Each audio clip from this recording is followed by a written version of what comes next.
Turkey just introduced a 20-year tax exemption that could save foreign investors an enormous amount of money. But here is the catch. Most people researching this online are getting it wrong because they are reading outdated rules or general summaries that don't apply to their situation. In this video, I'm going to walk you through exactly who qualifies for this exemption, who doesn't, and the specific documentation you will need to get approved. We will explain that in relation to real estate only. If you are considering buying property in Turkey as an investment, this is one of the most important videos you will watch this year. If you are looking for information regarding other aspects of tax exemption, reach out to me and I will arrange a meeting with an expert in the field who can provide all the answers. Before I break this down, I want to say something directly to you. If you are watching this because you are seriously considering investing in property here in Antalya or anywhere in Turkey, I want you to know people just like you reach out to me every single week with exactly these questions.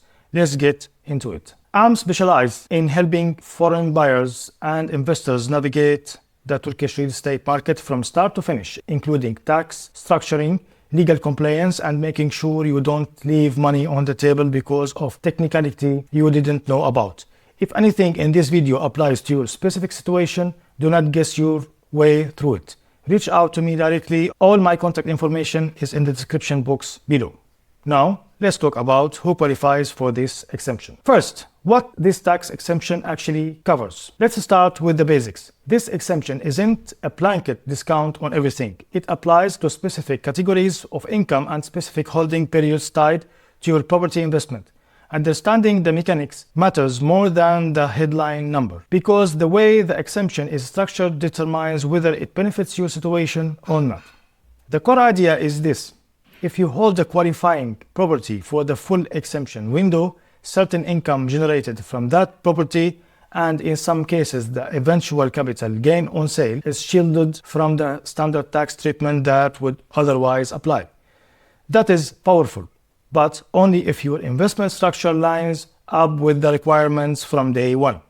Now, let's talk about who qualifies. Here is where most people get tripped up. Qualification generally comes down to three things: the value of the property, how the purchase is structured, and your residency or investor status at the time of purchase. If you are buying below the qualifying value threshold, this exemption simply doesn't apply to you. No exceptions. If you are buying through certain corporate structures instead of as an individual, the rules shift again. And if you already hold Turkish tax residency under a different status, that can also change your eligibility. This is why I always tell people, do not assume you qualify just because you meet one of the three criteria. You need all of three to line up. Now, who doesn't qualify? Let's talk about the disqualifiers, because this is the part nobody wants to cover, but everybody needs to hear. If your property is intended for short-term rental use under certain licensing categories, you may fall outside the exemption. If you are purchasing a second or third property under the same ownership structure without proper separation, that can also disqualify you. And if the paperwork isn't filled within the correct window after purchase, you lose the benefit entirely, even if you technically would have qualified. I have seen investors miss out on significant savings simply because they didn't file the right from within 30 days of their title deed transfer. That is not a legal technicality you want to learn about after the fact. Now let's talk about the documentation you actually need. To apply, you will need your notarized purchase contract, your title deed, your tax identification number, and in most cases, a formal application submitted through your legal accountant to the relevant tax office. I always recommend working with a Mali Mushawir or legal accountant, a certified accountant, because the accountant is the one who files this paperwork correctly.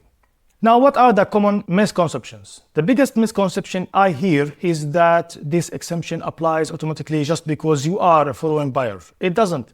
It's not about your nationality. It's about how your purchase is structured and documented. Another common mistake is assuming the exemption is permanent regardless of how you use the property afterward. In many cases, if you change the use of the property midway through the holding period, you can lose the benefit. The bottom line, this is a genuinely valuable exemption, but it rewards buyers who plan and structure their purchase correctly from day one. not buyers who try to retrofit their paperwork after the fact. If you are weighing whether Antalya is even the right place to invest in the first place, watch my next video where I break down the real pros and cons of living in Antalya in 2026. So see you in the next video.